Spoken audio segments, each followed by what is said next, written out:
بسم اللہ الرحمن الرحیم۔ قیامت کیا ہے؟ قیامت اسرافیل علیہ السلام کی اس خوفناک چیخ کا نام ہے جس سے پوری کائنات میں زلزلہ آ جائے گا۔ قیامت کے زلزلے کے شروعاتی جھٹکوں سے ہی دہشت زدہ ہو کر دودھ پلانے والی مائیں اپنے دودھ پیتے بچوں کو بھول جائیں گی۔ حاملہ عورتوں کے حمل ساکت ہو جائیں گے اور آہستہ آہستہ پوری کائنات موت کی آغوش میں چلی جائے گی۔ قیامت کب آئے گی اس عظیم دن کے بارے میں کوئی نہیں جانتا۔ سارے انبیاء اکرام قیامت کے دن کے بارے میں اپنی امتوں کو بتاتے چلے آئے ہیں، مگر اللہ کے رسول صلی اللہ علیہ وسلم نے آ کر اپنی امت کو بتایا کہ قیامت قریب آ پہنچی ہے اور میں اس دنیا میں اللہ کا آخری رسول ہوں۔ قیامت کی ایسی سخت آواز ہوگی جس سے کان بہرے ہو جائیں گے اور اسی وقت ہر ایک کو اپنی اپنی فکر پڑی ہوگی۔ رشتہ دار، گھر والے اور دوست ایک دوسرے کو نہ پوچھیں گے اس خیال سے کہ کہیں میری کوئی نیکی نہ مانگ لے یا اپنے حق کا مطالبہ نہ کر بیٹھے۔ لوگ ایک دوسرے سے بھاگیں گے۔ قیامت کب آئے گی اس کے بارے میں صرف اور صرف اللہ تعالیٰ کو معلوم ہے اور کسی کو نہیں۔ قیامت جب آئے گی تو آسمانوں اور زمینوں پر بہت بڑا حادثہ ہوگا اور یہ تم پر اچانک آئے گی۔ قیامت ایک افسوس کا دن، کیونکہ اس دن انسان کے پاس اپنے اعمال کے علاوہ کچھ نہ ہوگا، اور اگر گناہ زیادہ ہوں گے تو سوائے حسرت کے کچھ پاس نہ ہوگا۔ قیامت ایک شرمندگی کا دن، جس شخص نے ساری عمر دنیا میں اللہ کی نافرمانی کی، اس کے حکم پر عمل نہ کیا، تو قیامت کے دن جب وہ اللہ تعالیٰ کے حضور پیش ہوگا تو سوائے ناکامی کے کچھ نہ ہوگا اور اسے شرمندگی اٹھانی پڑے گی۔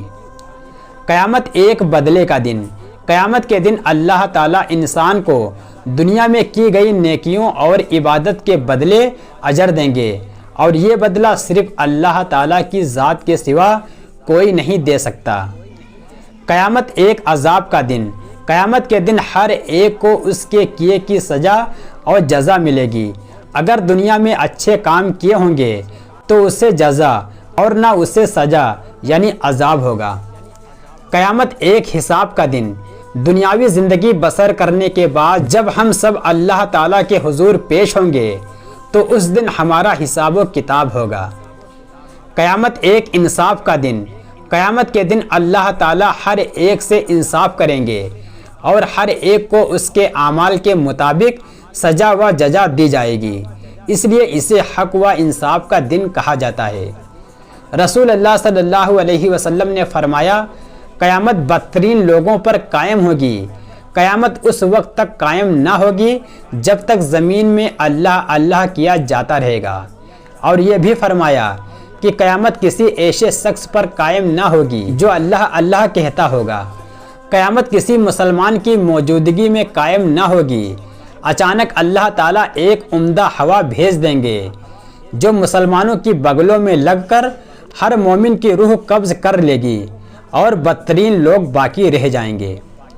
رسول اللہ صلی اللہ علیہ وسلم نے فرمایا، دجال کو قتل کرنے کے بعد حضرت عیسیٰ علیہ السلام 7 سال لوگوں میں رہیں گے۔ اس دور میں 2 آدمیوں کے درمیان ذرا سے بھی دشمنی نہ ہوگی۔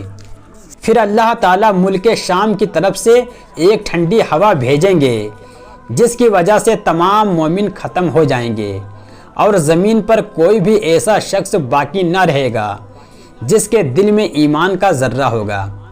یہاں تک کہ کوئی مسلمان پہاڑ کے اندر بھی داخل ہوگا تو وہاں بھی ہوا داخل ہو جائے گی اور اس کی روح قبض کر لے گی۔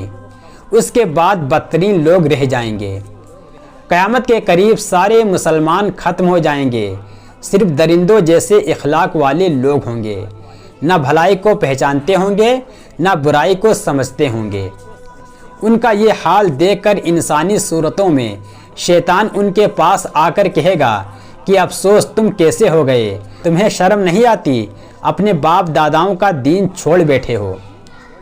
لوگ شیطان سے کہیں گے تو ہی بتا ہم کیا کریں، لہذا شیطان ان کو بت پرستی کی تعلیم دے گا اور وہ سب لوگ بت پرستی میں مصروف ہو جائیں گے۔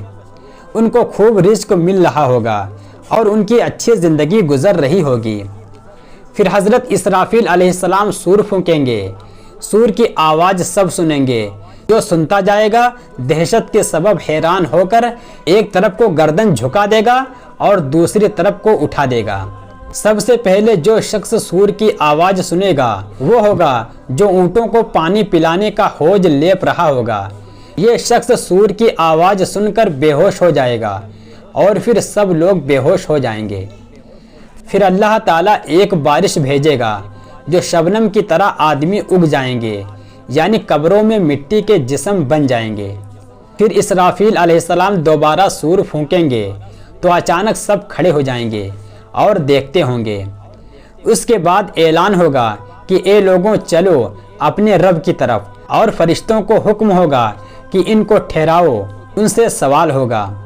پھر اعلان ہوگا اس سارے مجمع میں سے دوزخیوں کو الگ کر دو۔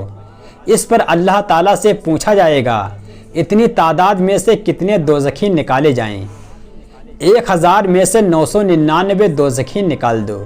اس کے بعد آپ صلی اللہ علیہ وسلم نے فرمایا کہ یہ وہ دن ہوگا کہ جس کی ہیبت و دہشت سے بچے بوڑھے ہو جائیں گے، اور یہ دن بڑا ہی مصیبت کا ہوگا۔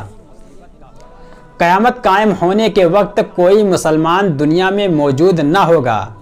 اس عظیم مصیبت سے اللہ تعالیٰ ان انسانوں کو محفوظ رکھیں گے جن کے دل میں ذرا سا بھی ایمان ہوگا۔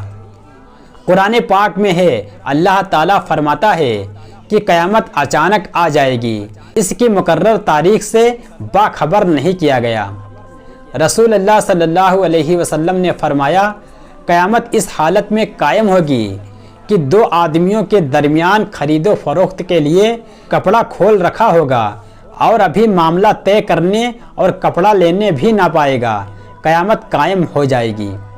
پھر فرمایا قیامت اس حالت میں قائم ہوگی کہ انسان اپنی اونٹنی کا دودھ نکال کر جا رہا ہوگا اور پی بھی نہ سکے گا، اور قیامت قائم ہو جائے گی۔ قیامت اس حالت میں قائم ہوگی کہ انسان کھانے کے لیے لقمہ اٹھائے گا اور ابھی کھا بھی نہ سکے گا کہ قیامت قائم ہو جائے گی۔ جیسے آج کل لوگ کاروبار میں لگے ہوئے ہیں، اسی طرح قیامت آنے والے دن بھی مشغول ہوں گے۔ اسی طرح قیامت آنے والے دن بھی مشغول ہوں گے کہ اچانک قیامت آ پہنچے گی۔ کوئی شادی میں جانے کی تیاری کر رہا ہوگا، کپڑے پہن کر تیار ہی ہوگا کہ قیامت آ جائے گی۔